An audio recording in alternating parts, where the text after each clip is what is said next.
Good afternoon, welcome to Flomatic. I'm Jim Tucci, the Municipal and OEM Sales Manager. Today we're going to talk a little bit about our Cycle Gard products, advantages of them and the differences of them, and where you might use these different products in your system. So a Cycle Gard product is a way of getting constant pressure off of a pump system that is utilizing a pressure switch on a typical system. You still need a tank. You can use either a submersible pump, a jet pump, whatever the case may be. But these Cycle Guards will turn that pump into a constant pressure system purely in a mechanical way. So to understand how they work, we really need to understand something about pressure reducing valves. So a Cycle Gard really, in essence, is a pressure reducing valve that we allow to leak. And I will get into that a little bit in a moment. But a pressure reducing valve gets its advantage from a diaphragm surface within the valve. The internals of the valve are subject to water under pressure. We're going to take advantage of that water under pressure, working on this diaphragm and against the spring pressure above that diaphragm to open and close a yoke assembly or a seat assembly beneath it in the flow path. So as the water pressure pushes up on the diaphragm and exceeds the setting of our spring, it's going to cause the valve to go towards the closed position. If the downstream pressure on this valve drops below our spring tension, now the spring pushes on the diaphragm in the downward direction and allows the seat area in the valve to open and allow flow through it. Whenever downstream is at or near our desired setting, the valve will sit and modulate and open, close, whatever the case may be, reacting to that downstream pressure and the force that it is putting on the underside of the diaphragm. Here's the internal, just to give you a little bit better idea of the model I was just showing you. So here's our diaphragm surface, composite part here, that's our working cartridge, and down here is our seat surface, okay? So as the diaphragm sees pressure or pressure is released, the valve is going to open and close. So you see nice and smooth. That stainless steel seat's going to close up against the bottom side of the cartridge. And it's all a function of the pressure that's working on the diaphragm. So that being said, we have several different models. A Cycle Gard is really a pressure reducing valve that leaks. So in this valve, in this particular cartridge that I'm showing you, in the seat is a groove. There's a machined groove within that seat, okay? So when this valve goes to the closed position, I'm gonna turn it over now so you can see, the groove in that seat will allow water to bypass and get up to the shutoff pressure of our switch. So if we have a 40-60 switch and we have a Cycle Gard that's set at 50 psi, as long as there's a demand on the system, there will be 50 psi available for the homeowner or for the irrigation system to use. When that demand stops, the sprinkler heads shut off, the shower is turned off, the dishes are done being washed. When that demand stops, this valve will go closed and not allow 50 psi through it, other than the bypass that we allow it to bleed by. So now that bleed by will build up to our 60 psi and shut our switch off. Upon the next water demand, pressure in the system is now going to drop down to 40 psi or our switch on pressure. It's going to kick the pump on, pump's going to build pressure, constant 50 psi on the system. So all Cycle Guards are going to work under the same principle. However, they look a little different. There's different valves for different applications, different volumes, adjustabilities, etc. So let's get into some. The first one I showed you, Cycle Gard C152, bronze model, adjustable unit. Adjustability range varies pretty significantly, but generally these valves are going to be used in systems that are somewhere between 40 and 60 psi. Same holds true for most of them, except for the larger valves that may be used in an irrigation system. Similar to the C152 would be our C154. So this style valve operates exactly the same. However, the valve body is tapped to accommodate things such as your pressure switch, your bladder tank, pressure relief valve. So this turns into a mini tank T package. Going to operate exactly the same as the one we just talked about there. We also have our CB154 SST. So same as the previous one, just offered in stainless steel. Again with taps to allow for a pressure switch, our tank, any additional accessories. Also important to point out, available in the bronze unit as well, dual threaded. So we have internally a 1-inch female thread, and externally an 1.25 inch male thread. So adapting and tying into your system is fairly simple. All three of those units are adjustable. We'll talk about our C153 next. This is not an adjustable unit. This unit here is designed to be used in the well with an in-the-well tank. Being non-adjustable, it needs to be ordered from the factory at the appropriate setting that you're looking for. Available settings are 40 PSI, 50 PSI, 60 PSI, and 70 PSI. Being non-adjustable, it is very important that your system is set up correctly upon commissioning. Generally, with a non-adjustable unit, especially when using a small tank, the setting of your Cycle Gard should be at or near your pump turn-on pressure, okay? That allows for correct cycle time on the backside.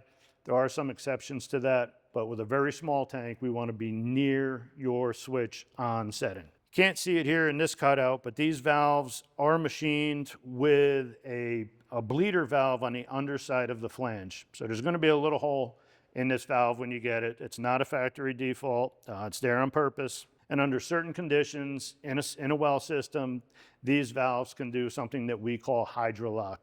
So this little hole that we drill in here allows for this valve to weep. It prevents it from hydrolocking. Just a certain phenomenon that can happen under certain conditions. Coming back over to this beast here, this is our CB152 EHF, so for high flow. All of the valves that I previously showed you have a recommended flow rate through them. Direct acting valves have very high head loss. So if you try to push too much water through them, can cause some system issues, some problems, phone calls to the factory, et cetera, to talk it through. So if you have a large volume pump, a big application, this might be the valve for you. So if I show it to you this way, this is really nothing more than a pressure reducing valve. This particular model, we do not have a groove in the seat. It is not allowed to leak through the seat. So on the back side of the valve, there is a bypass. This bypass is adjustable. Again, this can be adjusted with a flathead screwdriver, and the setting to which will be dependent upon your tank size and your pump output. So C152 EHF, meaning high flow. Now we come to more of a higher end, definitely higher volume style Cycle Gard. We have our Cycle Gard CI and our Cycle Gard CI squared. You will notice that these now have pilot valves on them.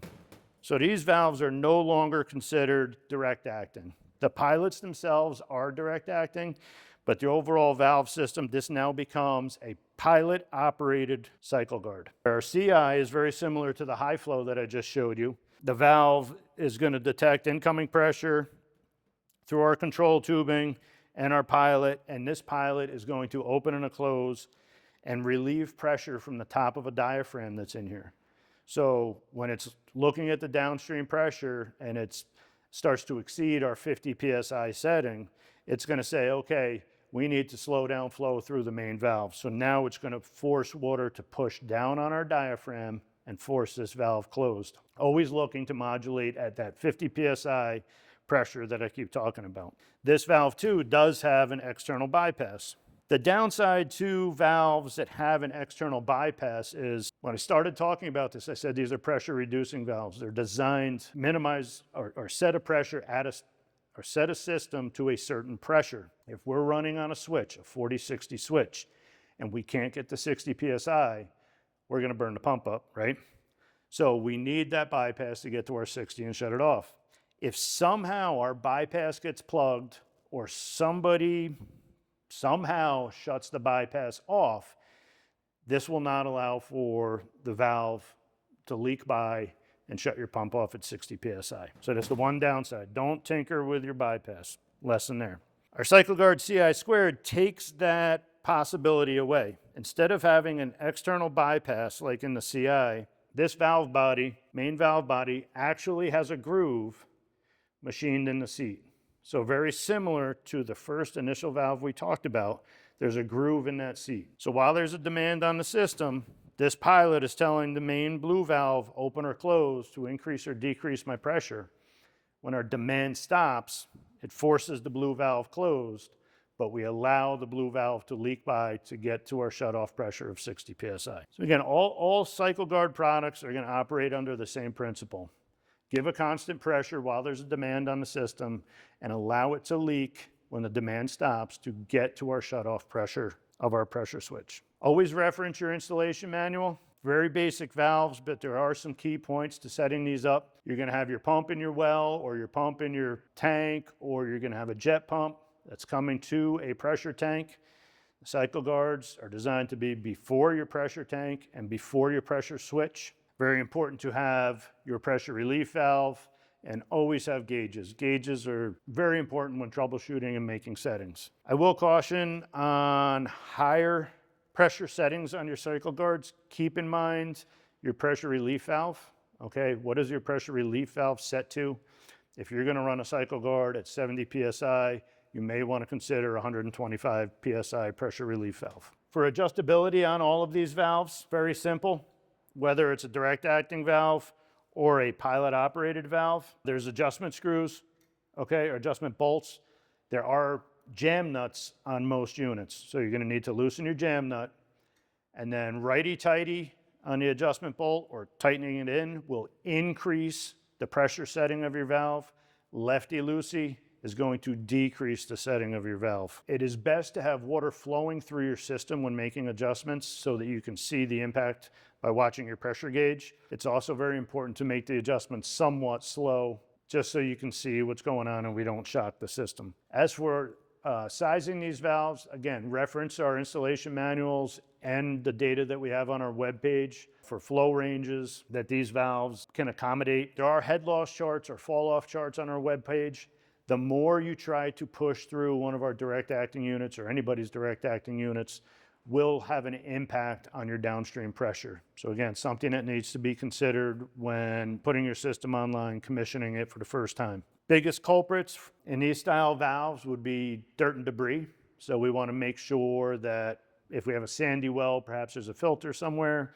When it's first installed, we don't have a big wad of pipe dope or tape or something that's in the pipe that's going to cause grief. Minerals can also be an issue. So if we have water quality problems, that can cause some grief, if we get buildup on the internals of these valves. And for the two models that are pilot operated, our CI and our CI squared, it is possible to get airbound on top of the diaphragm. There should be an air bleeder valve. If not, crack a high point fitting just to burp any air that's above that diaphragm. Every unit that we sell has acceptable operating conditions. Again, reference the sheets on the webpage for pressures, flow rates, temperatures. Generally, temperature is not going to run into an issue with a typical well install. But on our CI and our CI squared versions, you also need to consider and look at your differential pressure. What do I mean by that? You need to look at your pump shutoff head versus your pressure setting of your Cycle Gard. The diaphragms within these valves are rated for 150 psi of differential pressure. So if you have a 50 psi setting on your Cycle Gard, we don't want any more than 200 psi of deadhead pressure on your pump. Can cause issues, tearing of the diaphragm, etc. When it comes to your bladder tank, like most systems, the pre-charge in that tank needs to be a couple psi beneath your on setting of your switch. When utilizing a Cycle Gard, we recommend that you increase that to about 5, maybe 10 psi less than the cut-in pressure on your switch. Tank sizing is very important. Again, any questions, call the factory, but the smaller the tank, the closer we want to be to your switch on setting, depending on the system. So it's always best to call. There's a lot of variables that can affect the recommended settings. Another important factor to consider with your Cycle Guards, they need to be located in somewhat close proximity to your tank. Jim, that's kind of an open-ended comment, right? Sure it is, but what I mean by somewhat close is I want the Cycle Gard probably no more than 10 feet from your tank. Okay, what will happen, although they are purely mechanical devices, things can start getting a little squirrely and your pressure switch cannot be reacting like it's supposed to based on what's happening with the Cycle Gard. So try to keep it close to your switch. So with in the well tank, again, very important, figure out how you're going to install that system. That pressure switch needs to be located at or near the wellhead. with this and in the well tank. If you experience any issues with your cycle guards, reference your installation manual and your maintenance manual. Generally should be simple problems, maybe some dirt and debris. Could be a pump problem, so you need to analyze what's happening. Think about what's going on with your system. Do we have horrible fluctuations in our pressure? Are we not maintaining pressure at all? Is there visible leaking from your cycle guard? These are all going to indicate possible problems that might be going on. So always best, reference your manual. There's some troubleshooting things within the manual. A huge advantage of the Cycle Gard product, if there is a failure of some nature, I don't know, perhaps the diaphragm tears and we have no control over our system is, you will still be able to have water until you can have a maintenance person come to your facility and repair or replace the Cycle Gard. That is not possible with a drive. VFD driven pumps, okay, if there's some issue with that expensive drive, I don't know, maybe a lightning strike or capacitor went in there or whatever, there is no way to make that motor run and that pump turn to get water to your household. And a device such as this, if the diaphragm fails, the worst that's going to happen is you're going to have rapid cycling until you can have this valve repaired.